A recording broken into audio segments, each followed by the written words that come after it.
Hello, my name is Robyn Woodward-Kron. I'm a healthcare communication professor at the University of Melbourne in Australia, and my presentation today is on learning healthcare through interaction, a language perspective on clinical education.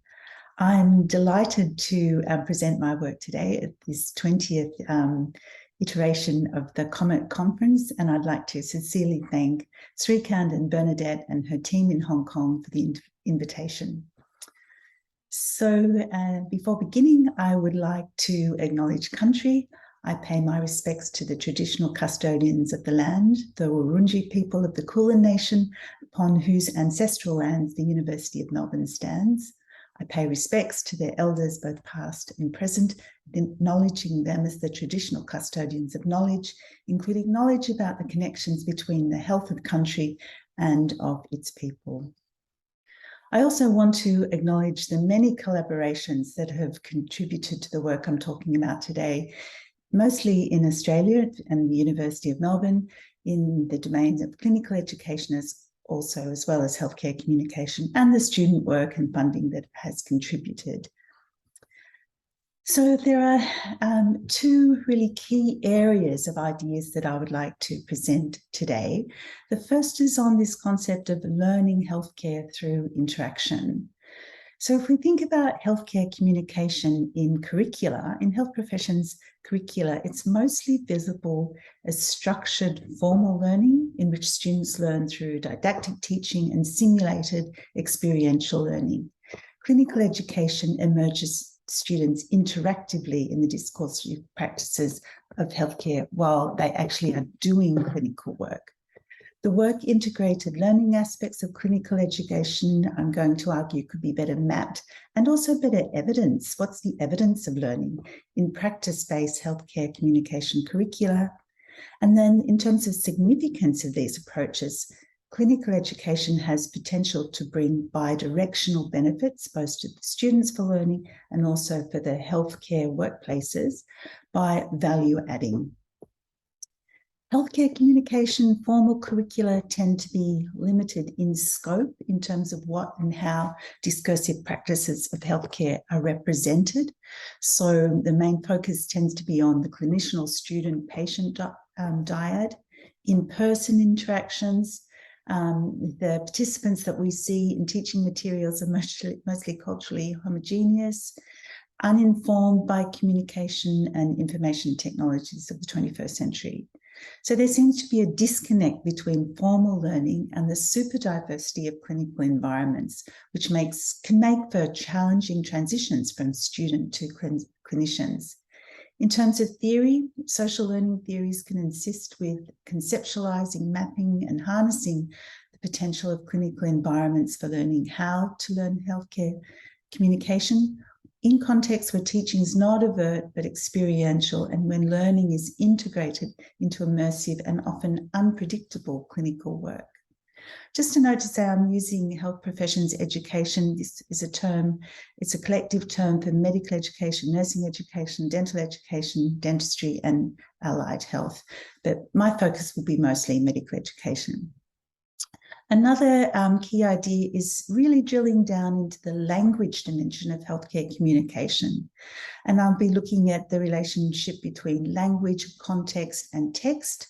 The discursive practice of healthcare involve multiple text types across different contexts and modalities, and seeing them as co-constructed, intertextual, written and spoken, with distinct lexicogrammatical realizations. From a theory perspective, social semiotic theories of language can assist with enriching understanding of discursive practices of healthcare and clinical education and inform work-integrated learning pedagogies. So a little bit about me, where I'm coming from. Some of my work that is relevant to this presentation is, so from my background, my PhD is, I did my PhD in educational linguistics. The thesis title was Disciplinary Learning Through Writing, an investigation into the writing of undergraduate education students. So I tracked the assignments of a students from their first assignment through to the end of their degree in one particular core subject. And I looked at the writing, the practices around those assessment writing tasks, and looked at how their language developed as they learned disciplinary knowledge. And I looked at how their language developed also in terms of students who performed well and students performed less well.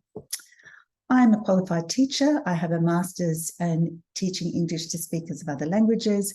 And in those contexts of ESP and English for academic purpose, really you can think of the task of the teacher to make visible the valued writing and speaking practices of the environments students are hoping to enter.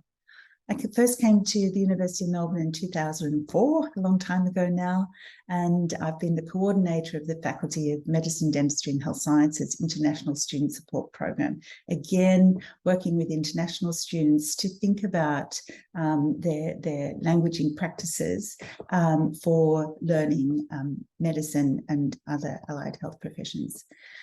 As a teacher, I like to build things. My teaching has often involved a research phase, looking at communication in context, and then making resources to help students, scaffold students into those environments.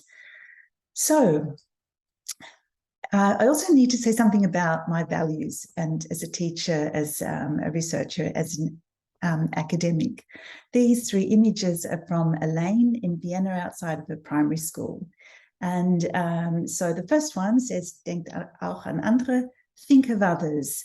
And as a teacher and researcher trying to understand what's going on in the classroom or in healthcare environment, trying to put yourself in the other person's shoes, so the student or the patient, to help think about what's going on or what's working and what's not working so well.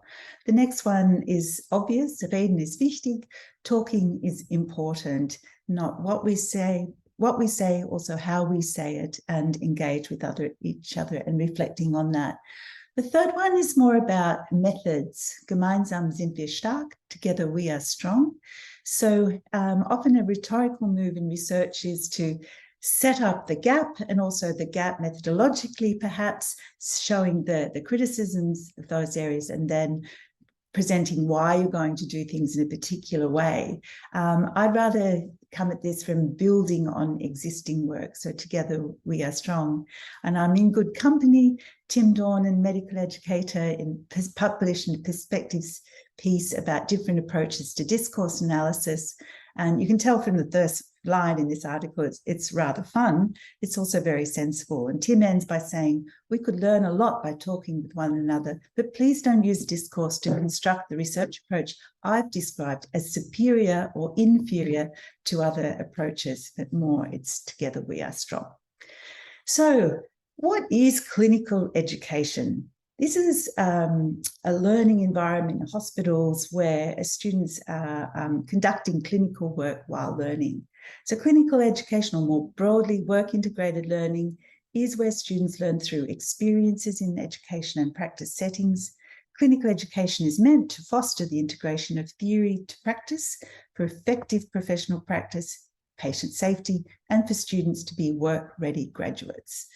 So I'm looking at medical education. In medical education, the dominant pedagogies are apprenticeship and role modelling, learning approaches which require students to have sustained engagement with and access to more experienced clinicians. Sorry, I've jumped a slide. More experienced clinicians in practice environments, for example, such as in ward rounds. Yet having experience in a clinical setting doesn't necessarily lead to learning. So thinking about workplace learning theories, how that can assist. Stephen Billett's interdependent workplace learning theory provides concepts to think critically about clinical learning environments and students' engagement in them.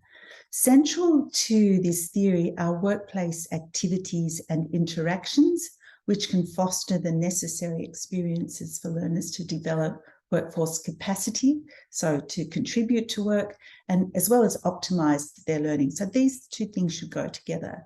Key elements are the affordances of workplaces, their invitational qualities for learning and for doing, the practice curriculum, which means the type and sequencing of activities and interactions, so the what.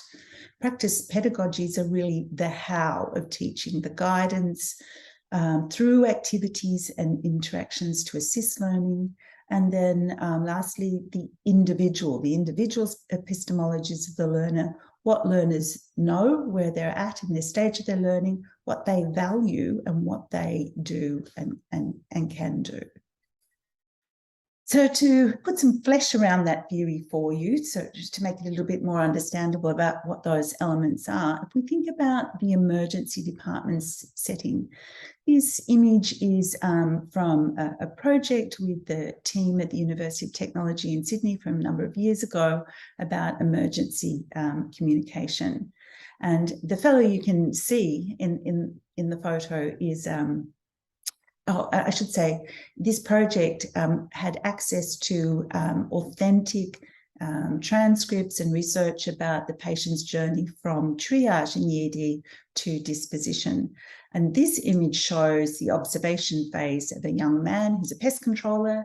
He had been doing some work under a house, spraying termites, and he'd been bitten, possibly by a spider. So he had an insect bite, and the insect bite was swelling on his legs. In his own words, he feels queasy, and he's highly anxious. And if you knew anything about the dangerous spiders in Australia, some of them are deadly, you'd be anxious too. So what are the affordances? What are the invitational qualities of the emergency environment? Communication is very complex. It's a time-poor setting. It's an acute environment with undifferentiated patients coming through the door. It's very busy. Consultants will have, and health professionals will have a lot of interruptions with more junior people asking them, a more urgent patient coming in. So some of these things can make it challenging to learn, but if you think about it, there can be lots of learning opportunities there. It's also an interprofessional and intra-professional environment, so lots of communication opportunities. Also a lot of staff available to perhaps engage with students. In terms of thinking about the practice curriculum, it'd be necessary to think about the types of activities that students could engage in. So here, for example, this person's going to be observed for 4 hours. He's waiting. There's someone that a student could go and talk to. Practice talking about management, perhaps engaging with this young man about what he might look for in terms of change when he goes home if his symptoms worsen. In terms of practice pedagogies, sorry, my slides are jumping. Practice pedagogies, sorry, here we are again. Practice pedagogies. The clinicians the consultant might be busy, but there might be a nurse educator available to help model and scaffold for the students in interaction about management. But we have to think about the readiness of students to engage and their limitations. If the student is quite junior and nervous, perhaps that person will need to be accompanied, and the student also has to be willing to value that a communication activity is important and valuable for the student. So we think about clinical education from the educator perspectives of benefiting students' learning, but what about from the health services perspectives where the students are actually engaged in doing the work? For healthcare workplaces, the dominant discourse has been one of students as a burden. They require supervision, take staff away from patient care, and they really have no clear health workforce roles.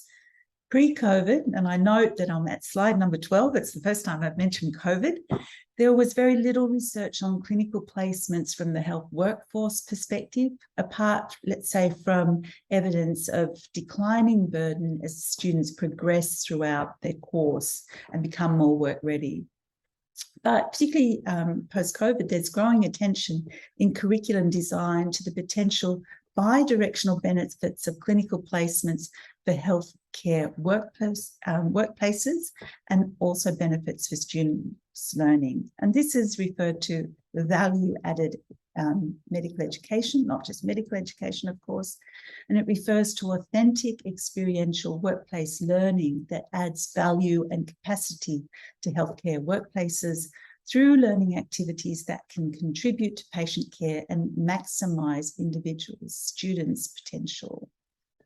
COVID has shifted the boundaries here. Initially, when the pandemic started, many health profession students, particularly in medicine, were removed from their workplaces because they were removed from clinical workplaces because they were deemed non-essential workers.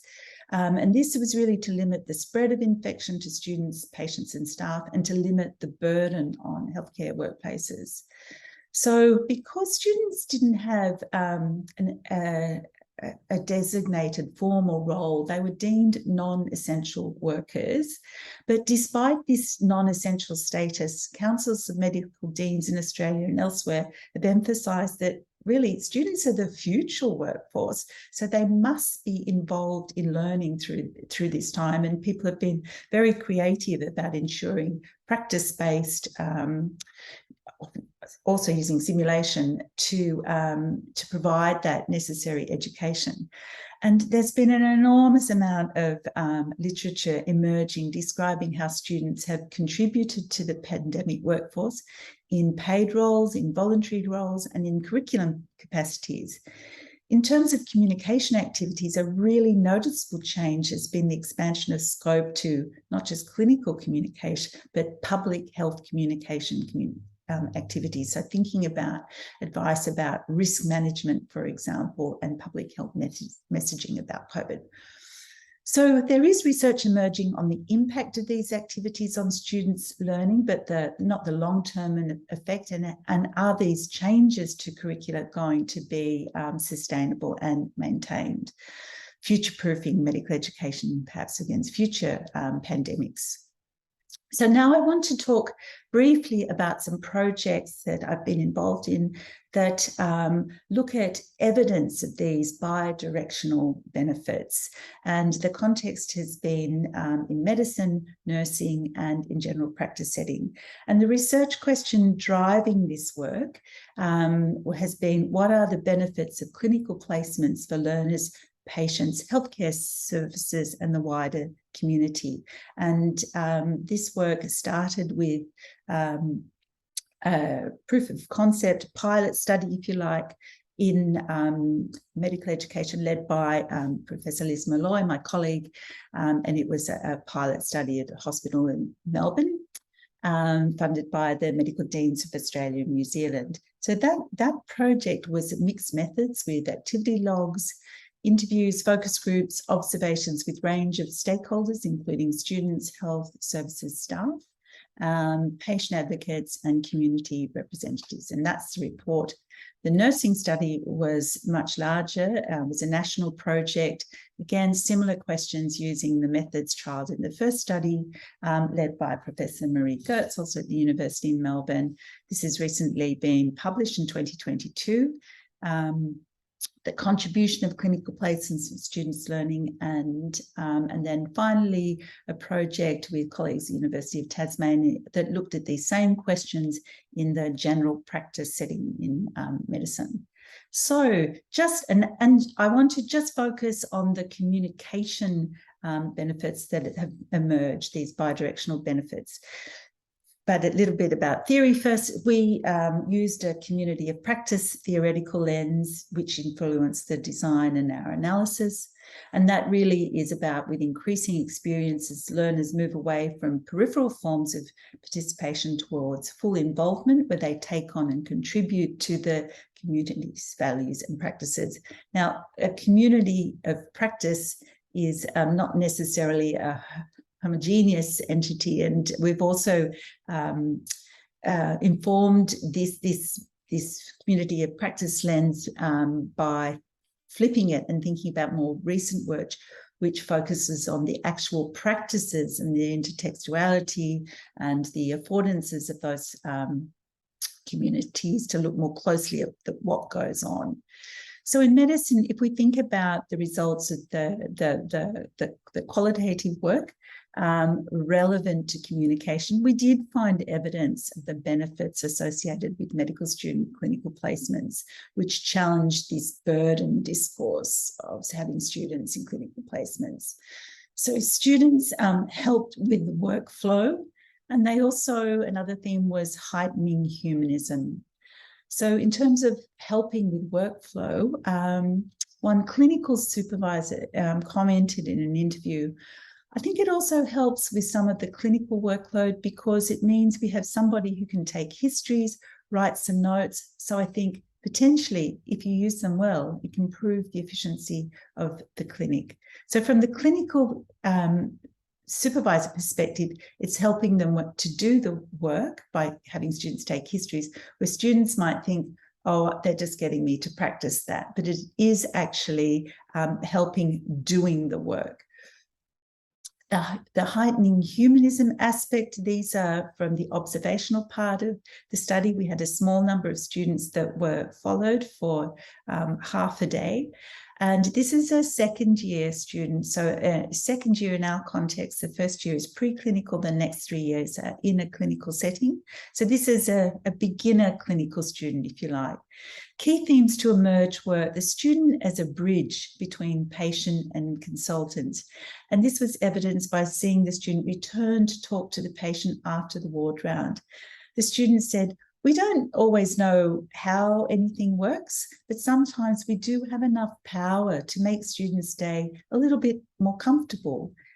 Student also showed agency. Students choosing to spend time with patients, following up, or choosing to spend time with senior consultants and offering to take histories and discuss findings.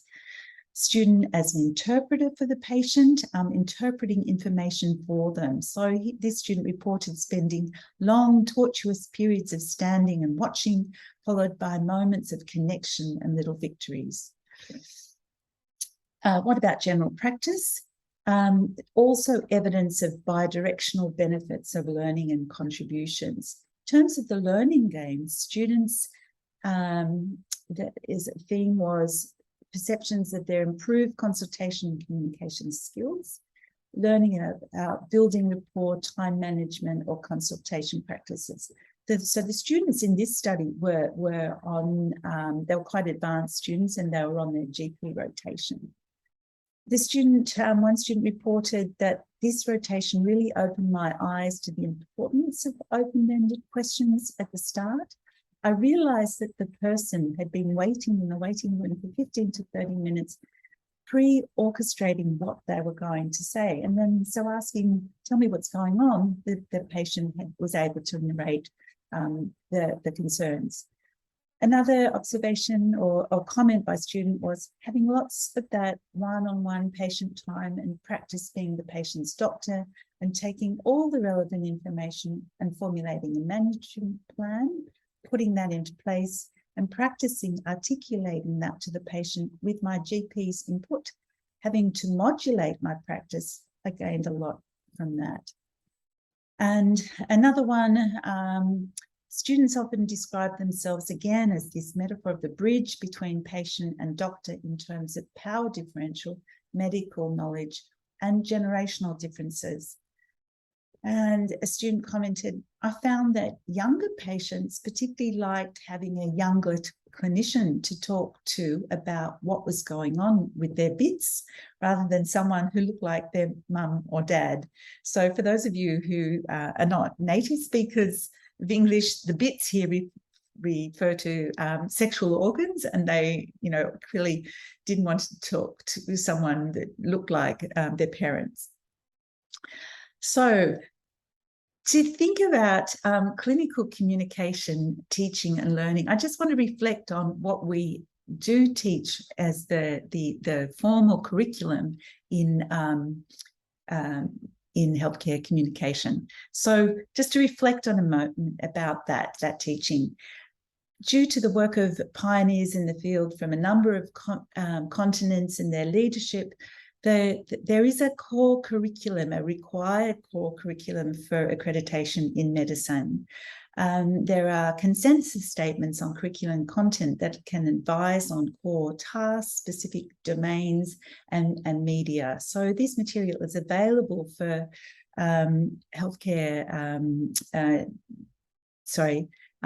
clinical educators to inform curriculum development. It's also informed by principles of patient-centered communication, and there are pedagogies for experiential learning for skill development. Many people, there's ongoing work that is looking at the gaps and where things can be done better in how communication is taught in medical education. So back in 2009, Silverman's critique in a great paper called Teaching and Learning Clinical Communication, Core Curriculum or I think it's core activity or minority sport. It's a fun paper. And some of those criticisms are still relevant. So pointing out that the scope is limited. It's embedded in preclinical years, focusing on student-patient interaction dyads, neglecting written communication, for example. But we can look at these curricula largely in terms of the focus is on teaching, and the emphasis is on the student. In the clinical environment, this emphasis shifts to work-integrated learning of communication. This is one way of looking at it, where students learn through healthcare interactions. And now I want to shift gears and look more closely at this learning through interaction and look more closely at the language and the interactional practices. So learning healthcare through interaction emphasizes the dialogic, co-constructed nature of communication, joint, independent activity. In the clinical setting, it's also work integrated.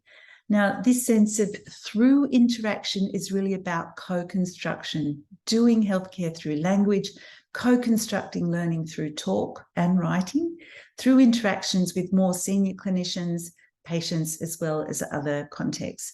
Now, this through talk is a formulation that is also appears in papers in medical education. So the work, for example, of Walter Eppisch, who is a pediatric emergency consultant, and with others. I think these are his PhD supervisors.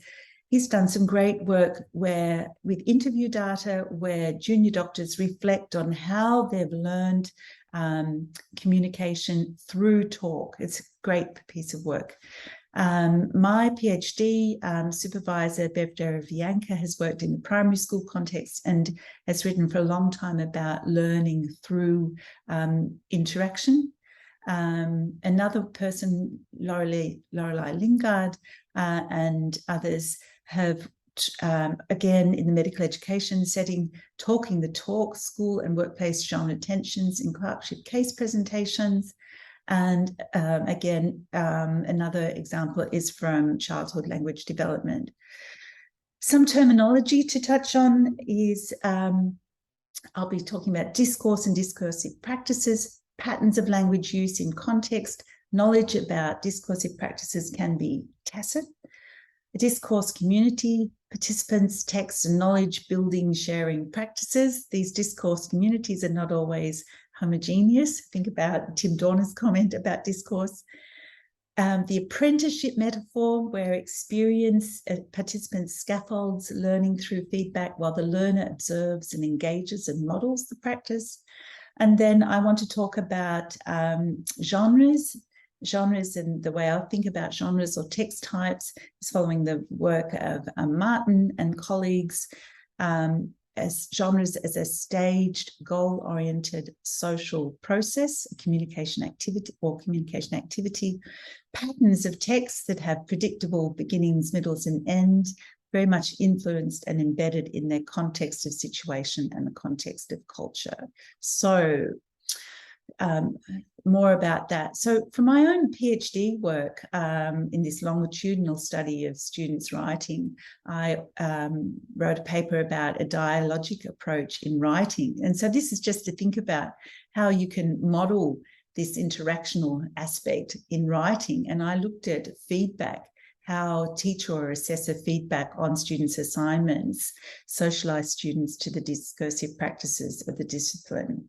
And I looked at what they focused on in their feedback, and as well as how they engaged and directed that learning. And it's important to note that these practices can, while they might also develop and socialise into valued practices, also restricts and excludes ways of writing and speaking that are not valued.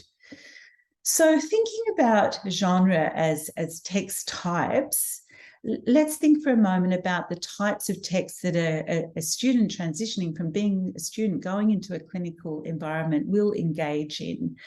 So you might have patient consultations, that's the obvious one. There might be consent for procedures, family meetings, handover texts, referrals, talking to a more senior doctor, multidisciplinary meetings, case presentations. So what we actually teach in the formal curriculum tend to focus on the first and the last, case presentations. But in my experience, there's not a lot done in this middle space. But if we looked at the interaction, the type of text that the students might engage in that first year as an intern, certainly this referral where students ask this intra-professional communication, asking a more senior doctor, will play a much greater role. And it'll be by telephone, not it can be face-to-face, but it's a different modality. To think about the type of text that a students might be involved in, it could be helpful to do a mapping exercise of not only text involved in with a patient, but also interprofessional. And this is work done by PhD candidate Julia Paxino. And Julia is doing her PhD about discursive practices of team communication and rehab. And she did a scoping review about the type of activities, communication activities, and grouped them into the informal ones that were reported in the literature. And you can see a number of things there that are verbal: corridor chats, informal meetings, phone calls, messages via patients, joint treatment. I'll leave you to read those, but it's a wealth of different types of texts that she identified with. And then what she did with this discourse map, it was a series of interviews with various health professionals. She asked them to comment about their involvement in these different texts. And a shout out to Julia, who's presenting on Thursday about this work. Really great work.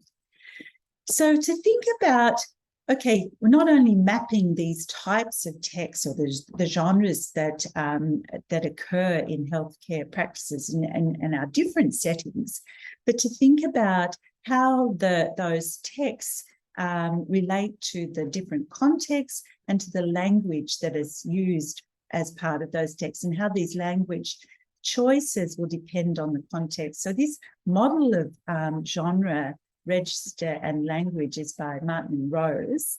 And what it's showing there is if you started with the genre at the top and its context, that is the text, if you like, and then thinking about the contextual variables of the field, what's going on, the tenor, who's involved, what are the relations between those participants, and the mode is the organization of the what and the how, if you like. And then we can look closer into the lexicogrammatical realizations of the field, tenor, and the mode. So this is a way of kind of drilling down the text types. And then to exemplify that for you, this is work of a PhD, well, she's completed now, Dr. Samantha Tai, and she looked at student-clinician interactions in the audiology setting, a hearing clinic, where students are doing hearing assessments in 2 teaching clinics in Australia. And so this is a way of thinking about what's happening in these settings, what does this genre of the hearing assessment look like, and what are the gaps, if you like. So very briefly on the methods. So these are supervised audiology student-patient hearing assessments. So she had 23 final year audiology students. The procedure was the students were doing a hearing assessment. This was video recorded, so it's an observed hearing assessment.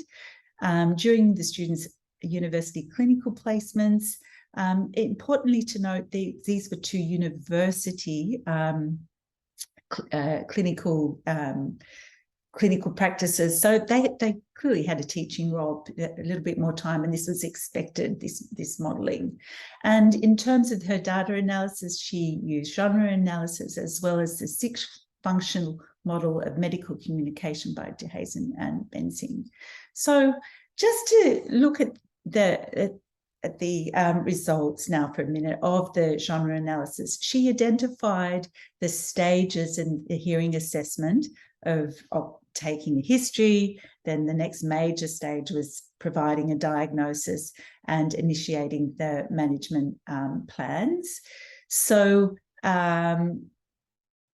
what you have here on the right, she actually looked at the amount of time across these 23 interactions, who spoke. So in this first part, taking a history, the students spoke 35% of the time, the patient 50%, and the clinical educators 12%. So the students were doing a lot of work eliciting the history, with the clinical educator intervening a little bit in that space.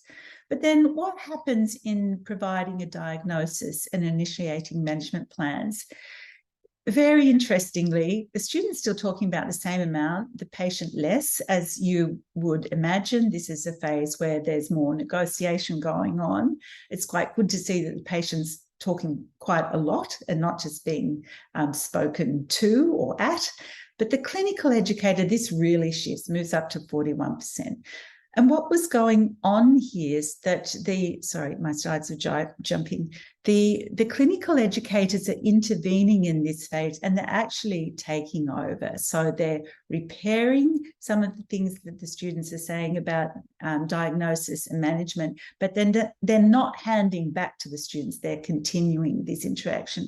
Now, this is problematic. These students are going to graduate, and they're not really getting opportunities to practice this management phase. And so this is an important finding, because it's showing gaps in learning opportunities in this practice curriculum. The importance of clinical educators in co-constructing the hearing assessment appointment. So maybe there needs to be some professional development with the clinical educators to devise a range of strategies for repairing that allow more student involvement in this, providing a diagnosis and management plan. So by looking closely at the interaction, by describing and mapping what's going on, we can see that we need to spend more time with students practicing that. So thinking now about interprofessional communication. So this is between this, again, in this same setting of the same professional, telephone interactions in medicine. We were interested again in evidence, in looking at what are the discourse patterns of simulated referrals pre and post-ward immersion, where students are on their clinical rotations, before they go on rotations and afterwards. We were interested in how participants structure and co-construct a referral call, so asking for help about patient care. And we were interested in what's the evidence from a discourse perspective of clinical immersion. So do students get any better? Now, this was a simulation, but it happened in the practice setting. Again, we use communities of practices to frame our thinking about how do students learn to talk about patients in a scaffolded way. So it was a pre and post immersion. Initially, we had these simulated calls to volunteer registrars. So we had also volunteer students, 60 initially. They had 2 cases. one group did one case, and then we switched post-immersion, and we recorded those calls and used an assessment rubric. They had 5 weeks of immersion. The actual case was a suspected pulmonary embolism, the one that I want to talk to you very briefly about, where students had to call and seek advice about this patient with this suspected heart attack, and seek advice about anticoagulants. In the text, the interaction is very focused on the participants are the registrar, the surgical team, the surgical intern, the actual patient, 6-year-old patient, a woman. There's talk about the ECG, fracture, breast cancer, and then on the ECG, the right heart strain, then talk about what needs to be done, management, observation, notes, scan. The process is very much about, the verbal process, very much about doing and thinking.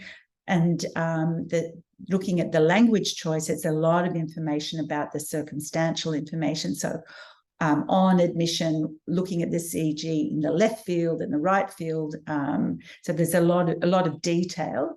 And interpersonal relations, the tenor, there's move between quite formal interactions that are predictable language choices, as well as informal, and it shows the familiarity of the student with the setting, if you like, and that's reflected in the informal word choice. But there are power differentials between the junior and the more senior.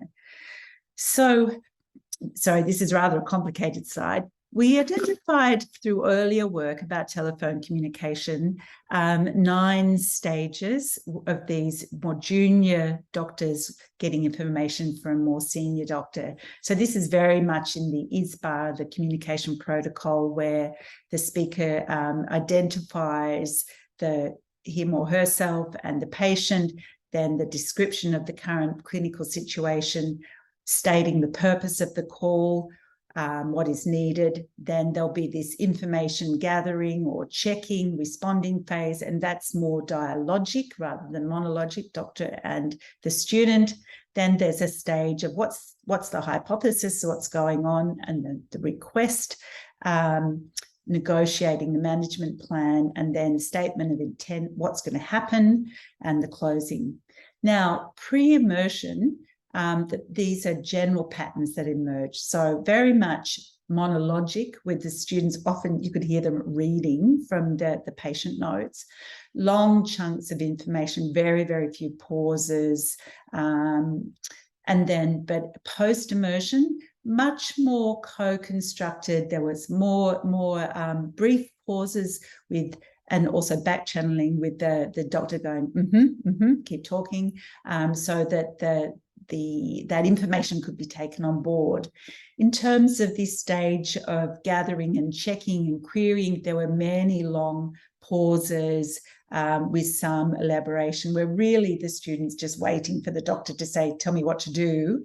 But less so. This really changed in post-immersion. The student knew what information was needed and would offer that up rather than just reading everything. Simple hypothesis about what's going on, post hypothesis plus some clinical reasoning with the help of scaffolding from the more senior doctor. Here, tending to just repeat the request, and then here, the student, there would be the negotiating what's going to happen with an elaborated plan, and that's co-constructed. Unfortunately, due to time, I cannot play this interaction for you, but it's interesting the drilling down that the clinician does and testing the student. So things like, okay, you said the ECG shows right heart strain. Tell me, what does it actually show? And then again, which leads, what's going on? He also corrects the wording. So you said prophylactic dose, but actually what you mean was a therapeutic dose. So there's quite, from a discourse perspective, a lot of attention to wording choices in terms of accuracy. So if we look at discourse patterns post-immersion and about the evidence, There's definitely evidence of that learning through interaction. From the genre perspective, there's no marked changes into the overall structure, but much more sensitivity to the information needs of the listener, not as a learner, but putting the learner putting himself or herself into the shoes of what does the more senior doctor need to know.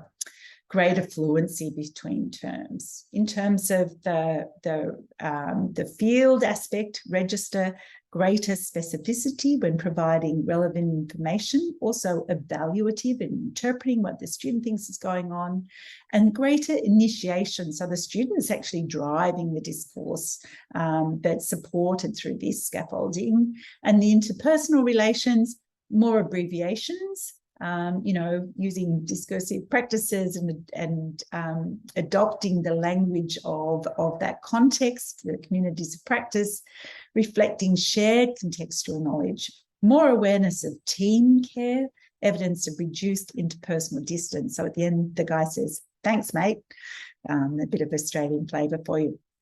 So now moving towards conclusions. I think it's really important that we work together.